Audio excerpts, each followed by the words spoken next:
Apocalipse, capítulo 1. Nós vamos começar com o Apocalipse e vamos ver alguns outros textos. Amém? Amém. Questão do primeiro amor. Eu vou ler. Alguém ajuda a irmã Sandra, por favor? Apocalipse é o último livro, irmã. Apocalipse, capítulo 1. Vamos ler primeiramente do 1 ao 3 e depois o capítulo 2. Amém? Amém. Então está escrito assim: revelação de Jesus Cristo, que Deus lhe deu para mostrar aos seus servos o que em breve há de acontecer.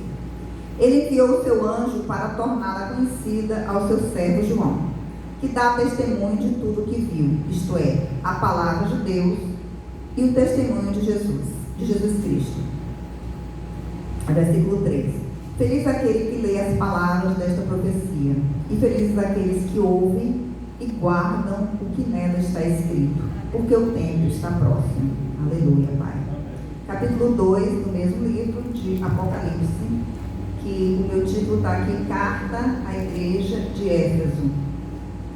Ao anjo da igreja em Éfeso escreva: estas são as palavras daquele que tem as 7 estrelas em sua mão direita e anda entre os 7 candelabros de ouro. Conheço as suas obras, o seu trabalho árduo e a sua perseverança.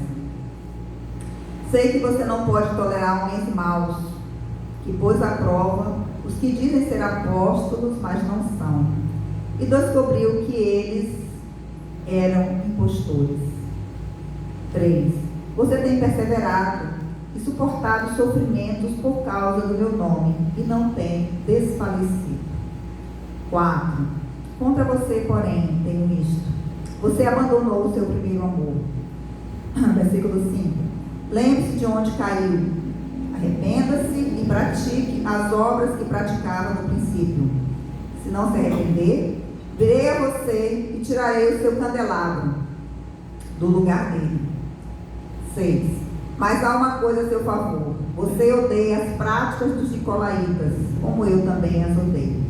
7. Aquele que tem ouvidos, ouça o que o Espírito diz às igrejas. Ao vencedor darei o direito de comer da árvore da vida, que está no paraíso de Deus. Amém? Amém. Então aqui, Apocalipse, né? O que é Apocalipse? Algumas traduções diz revelação. Apocalipse é a revelação. Revelação daquilo que está encoberto, daquilo que está escondido. E essa revelação, ela só pode vir por Deus. Jesus disse assim: olha, eu vou para o céu, mas o Espírito Santo, que é o Consolador, que é o outro Consolador, que vos conduzirá em toda a verdade, vos revelará tudo aquilo que ele tiver ouvido de mim. Então, a revelação da palavra de Deus, ela só vem pelo Espírito Santo. Então, que o Espírito Santo ajude a mim e a você, para que essa palavra se mostre revelada nos nossos corações, ela abra os nossos olhos, ela nos purifique de todo mal e ela nos conduza para o centro da vontade de Deus, que é para o retorno ao primeiro amor. Então, no capítulo 1, aqui 3, ele diz assim: feliz aquele que lê as palavras dessa profecia e felizes aqueles que ouvem e guardam o que nela está escrito.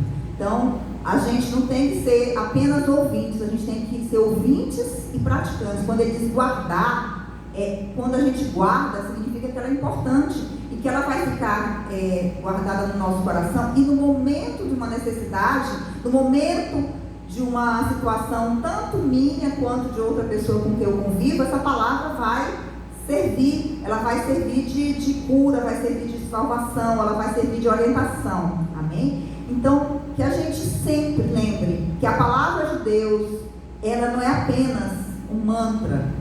Ela não tem que ser um mantra, ela tem que ser vivida, ela tem que ser praticada, ela tem que ser lida, comida, tem que ser conhecida e tem que ser vivida. Ainda que eu passe a minha vida inteira praticando apenas um único versículo, é melhor do que eu conhecer toda a palavra decorada e não viver nada, porque é só letra. A palavra de Deus tem que ser vivida. Amém? Que o Senhor nos ajude, que a gente ouça essa palavra e que guarde e que pratique. Quando ele parte aqui para o capítulo 2, ele diz, você pode observar que ele está falando que a igreja de Éfeso ela tinha muitas qualidades.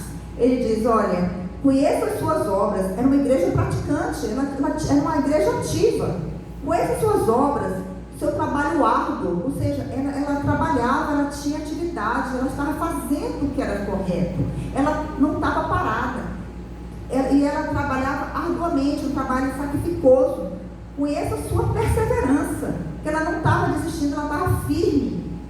Sei que você não pode tolerar homens maus, pois há provas que se dizem ser apóstolos, mas não são. E descobriu que eles eram impostores, ou seja, ela estava sempre atenta a ver que realmente era praticante ou apenas um impostor. Você tem perseverado, no versículo 3, você tem perseverado e suportado sofrimentos por causa do meu nome, e não tem desfalecido, ou seja, não tem recuado. Então, essa igreja aqui, ela tinha os bons frutos, ela tinha boas virtudes, é tanto que Jesus está elogiando. Ela não estava totalmente errada, mas, ele diz no versículo 4, contra você, porém, tenho isto, você abandonou o seu primeiro amor. E aí a questão, o que é abandonar o primeiro amor? Deus está trabalhando no meu coração para que eu entenda como e onde onde é que eu estou falhando, porque ele diz, lembre-se de onde você caiu.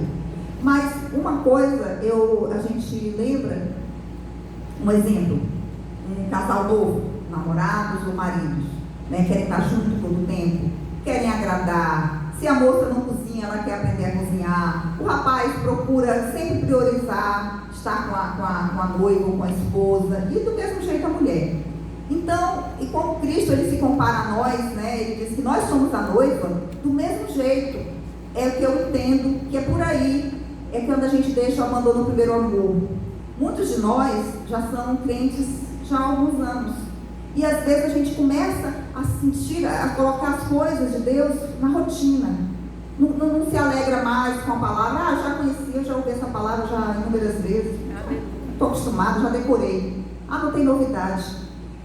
Não se alegra mais e não glorifica mais quando tem um milagre, não se alegra mais do fato de que eu acordei hoje, estou viva, não porque pelos meus próprios méritos, não por merecimento, mas porque Deus permitiu. E isso tem que ser motivo de louvor, motivo de glória, motivo de alegria, de regozijo, de exaltar o nome do Senhor. A gente muitas vezes esquece que a gente, graças a Deus, apesar de às vezes não ser uma comida lá muito chique, ou muito não ser rebuscada, alguma coisa, você sempre é a mesma coisa, mas nós temos todos os dias comida, enquanto centenas, milhares, milhões de pessoas no mundo inteiro estão passando fome, não tem nem o pão com água, e isso a gente começa a achar normal, e esquece que tudo isso é bênção de Deus. O fato de eu estar aqui andando, falando, não estar em cima de uma cama, não estar deficiente, não estar presa, isso é bênção do Senhor, isso é a graça de Deus, é o amor de Jesus. E muitas vezes a gente esquece daquilo que o Senhor nos deu, a gente começa a se acostumar e começa a ficar gordo, e começa a ficar acomodado, e começa a ficar achando que nós somos merecedores, e a gente deixa de lado o primeiro amor. Isso que eu entendo que é isso, deixar o primeiro amor, deixar Deus, tirar Deus do primeiro lugar, da primazia, do senhorio, de que Ele é o Senhor, de que ele além de ser o meu Salvador, Ele é meu Senhor. Nós somos servos, Ele não é nosso empregado, Ele não é o nosso gênio na lâmpada, Ele não é aquele que se submete à nossa vontade. Nós é que temos que nos submeter à vontade dEle. E qual é a maior vontade dEle? É que a gente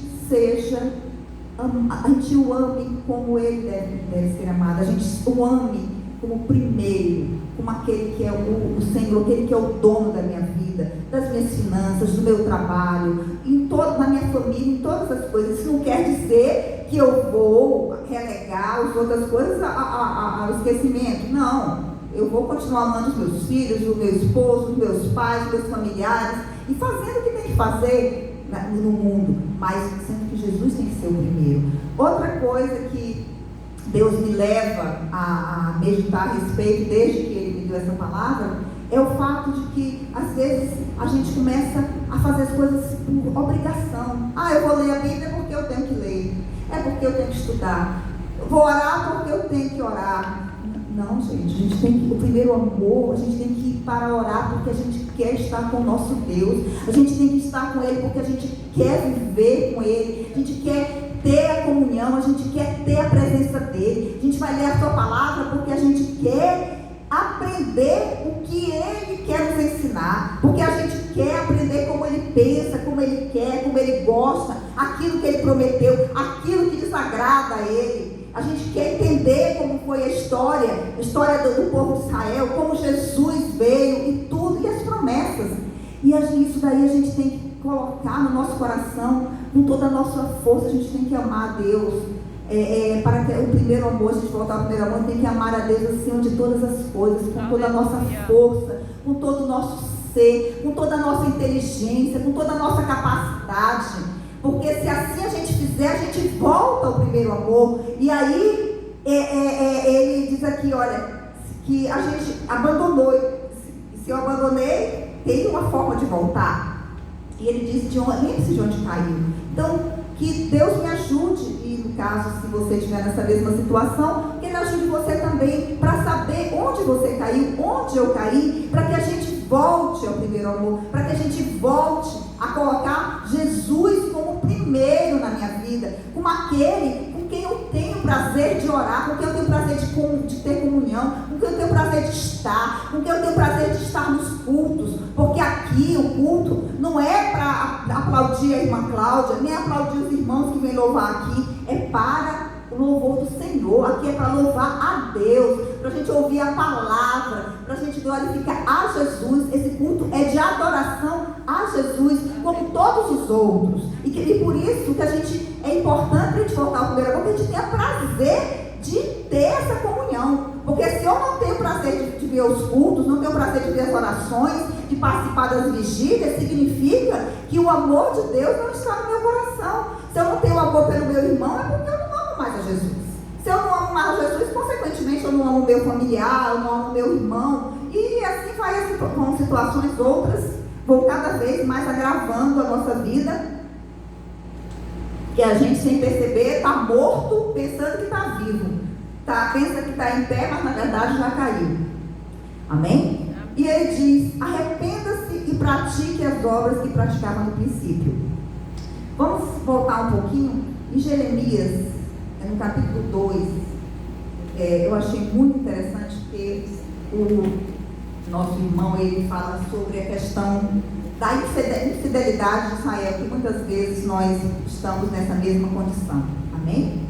Jeremias capítulo 2, a partir do versículo 1, diz assim: a palavra do Senhor veio a mim, vá proclamar aos ouvidos de Jerusalém, eu me lembro de sua fidelidade, quando você era jovem, como noiva, você me amava e me seguia pelo deserto, por uma terra não semeada. Israel, meu povo, era santo para o Senhor. Os primeiros frutos de sua colheita, era santo para o Senhor, os primeiros frutos de sua colheita. Todos os que o devoravam eram considerados culpados, e a desgraça os alcançava, declara o Senhor. Ouça a palavra do Senhor, ó comunidade de Jacó, todos os clãs da comunidade de Israel, assim diz o Senhor. Que falta os seus antepassados encontraram em mim, para que me deixassem e se afastassem de mim? Eles seguiram ídolos sem valor, tornando-se eles próprios sem valor. Às vezes os nossos ídolos não são mais palpáveis, eles são aqui, são pessoas, são artistas, são sentimentos, são projetos. 6. Eles não perguntaram, onde está o Senhor que nos trouxe do Egito e nos conduziu pelo deserto, por uma terra árida e cheia de covas, terra de seca e de trevas, terra pela qual ninguém passa e onde ninguém vive? 7. Eu trouxe vocês a uma terra fértil, para que comessem dos seus frutos e dos seus bons produtos. Entretanto, vocês contaminaram a minha terra, tornaram a minha herança repugnante. Os sacerdotes não perguntaram pelo Senhor. Os intérpretes da lei não me conheciam. Muito sério isso. e os líderes do povo se rebelaram contra mim. Os profetas profetizaram em nome de Baal, seguindo deuses inúteis. 9. Por isso, eu ainda faço denúncias contra vocês, diz o Senhor, e farei denúncias contra os seus descendentes. Ao atravessarem o mar até o litoral de Chipre, atravessem o mar até o litoral de Chipre e vejam. Mandem observadores a Quedar e reparem de perto e vejam se alguma vez aconteceu algo assim. Alguma nação já trocou os seus deuses? E eles nem sequer são deuses. Mas o meu povo trocou a sua glória por deuses inúteis. Espantem-se diante disso, ó céus. Fiquem horrorizados e abismados, diz o Senhor. O meu povo cometeu 2 crimes. Eles me abandonaram, a mim, a fonte de água viva, e cavaram as suas próprias cisternas rachadas, em algumas traduções diz rotas, e não retém água. Amém? Só por aqui. Amém. Então, isso aqui, o povo de Deus deixou o primeiro amor. E muitas vezes, nós fazemos do mesmo jeito. Colocamos outras coisas acima de Deus. Às vezes um filho, um neto, o esposo, a esposa, o trabalho. Ou às vezes a nós mesmos. Começamos a achar que a gente é alguma coisa. Meu Deus, nós não somos nada. Mas em Cristo nós somos mais do que vencedores. Mas sem Ele nada podemos fazer. Sem Cristo nós não temos nada. Sem Cristo nós não podemos fazer nada. Nós só podemos o que? Até para servir a Deus, até para amar a Deus, a gente precisa de Deus. Isso aqui é interessante. É isso que nós temos que entender, que nós temos que aprender a depender do Senhor, aprender a depender dele em todas as circunstâncias, em todas as situações. Porque se a gente começa a depender de nós mesmos, já era. A gente já caiu, porque nós somos falhos, nós somos carnais. Enquanto nós vivemos nesse mundo, nós estaremos sujeitos a essas situações. E aí a gente, sem perceber, começa a abandonar o primeiro amor. Amém? Então que a gente aprenda a voltar ao primeiro amor. Vamos voltar lá para Apocalipse, capítulo 2. Ainda versículos 16 e 22. Apocalipse 2, versículo 16, diz assim: portanto, arrependa-se, senão virei em breve até você e lutarei contra eles com a espada da minha boca. Apocalipse 2 também, versículo 22, diz assim: por isso vou fazer, 22 ele está falando sobre Jezabel. Por isso vou fazê-la adoecer e trarei grande sofrimento aos que cometem adultério com ela, a não ser que se arrependam das obras que ela pratica. Aqui está falando que se a gente não se arrepender, Deus vai te castigar. Por quê? Porque Deus é bom, Deus é amor, mas Deus é justiça. Então a gente tem que aprender a ser cuidadoso. Amém? Outra coisa, no capítulo 3, versículos 3 e 19, que Deus repreende e disciplina aqueles que amam. Capítulo 3, versículo 3, diz assim, de Apocalipse também: lembre-se, portanto, do que você recebeu e ouviu. Obedeça e arrependa-se. Mas se você não estiver atento, virei como ladrão e você não saberá a que hora virei contra você. Capítulo 3 também, versículo 19, diz assim: repreendo e disciplino aqueles que eu amo, por isso seja diligente e arrependa-se.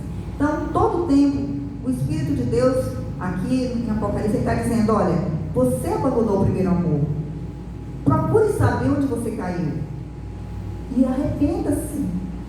Enquanto nós estivermos vivendo, irmãos, a gente pode se arrepender. Deus é bom, sempre bom. Ele é bom. Enquanto nós estivermos vivos, a gente tem condição de recuar, se posicionar, ver a nossa condição, pedir perdão e voltar ao primeiro amor. Reconhecer que estamos precisando parar, pedir a Deus direção, pedir a Deus orientação. Porque a gente se acostuma: eu sempre fiz assim, tudo bem, sempre fez assim, mas será que é o certo? Por isso, às vezes, é preciso ter uma revolução na nossa vida. Se eu estou, é aquela história, se eu continuo fazendo a mesma coisa e dá o resultado que não é agradável, não está correto, então eu preciso parar de fazer aquilo e fazer diferente. Porque assim Pode ser que eu consiga chegar aonde eu quero chegar. Amém? Amém. Aí ele diz aqui, quando ele termina, ele fala sobre a questão dos versículo 6. Mas há uma coisa a seu favor, do capítulo 2.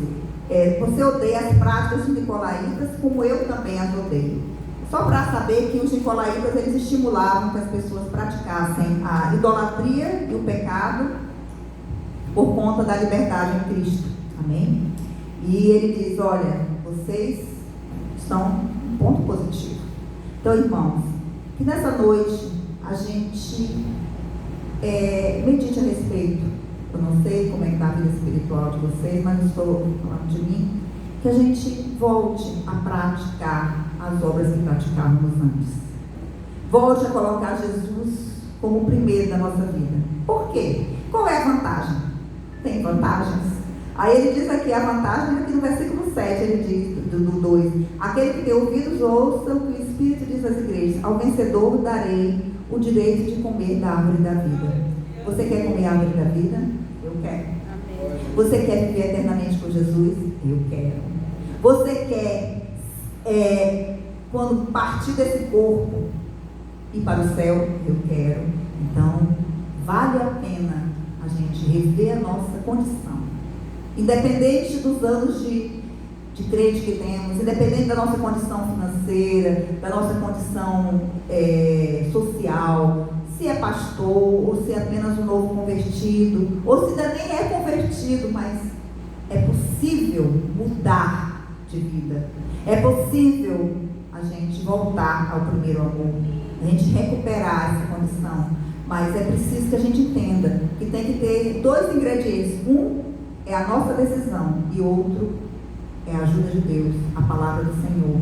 É a gente pedir socorro ao Senhor através da sua palavra, através do seu Espírito. Porque sem Jesus nós não podemos fazer nada. Amém. Sem a ajuda do Espírito Santo, nós não vamos conseguir vencer nada, não vamos conseguir recuperar nada, não vamos conseguir corrigir a nossa condição.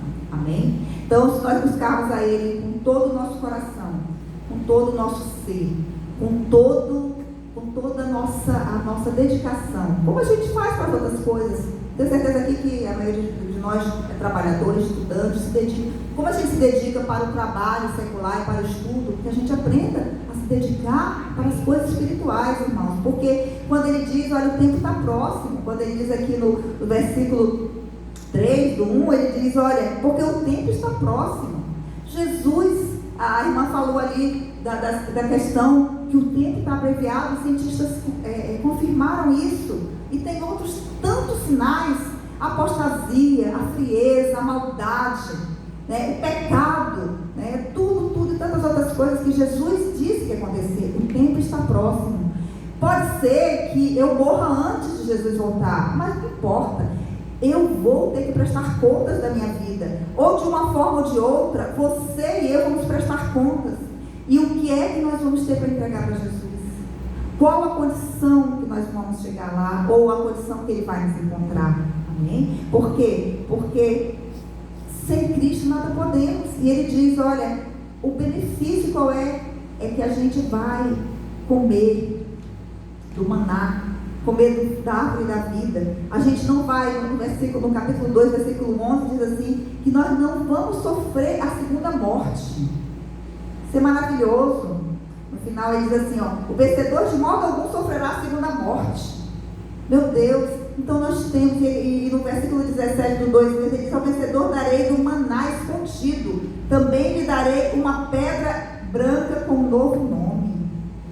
Amém? Então, irmãos, que valha que isso sirva para mim, para você, se você estiver necessitado, para que a gente volte ao primeiro amor. Amém? Que nós voltemos a praticar aquilo que nós fazíamos quando nós nos rendemos um dia para Jesus. E sem Deus nós não podemos fazer.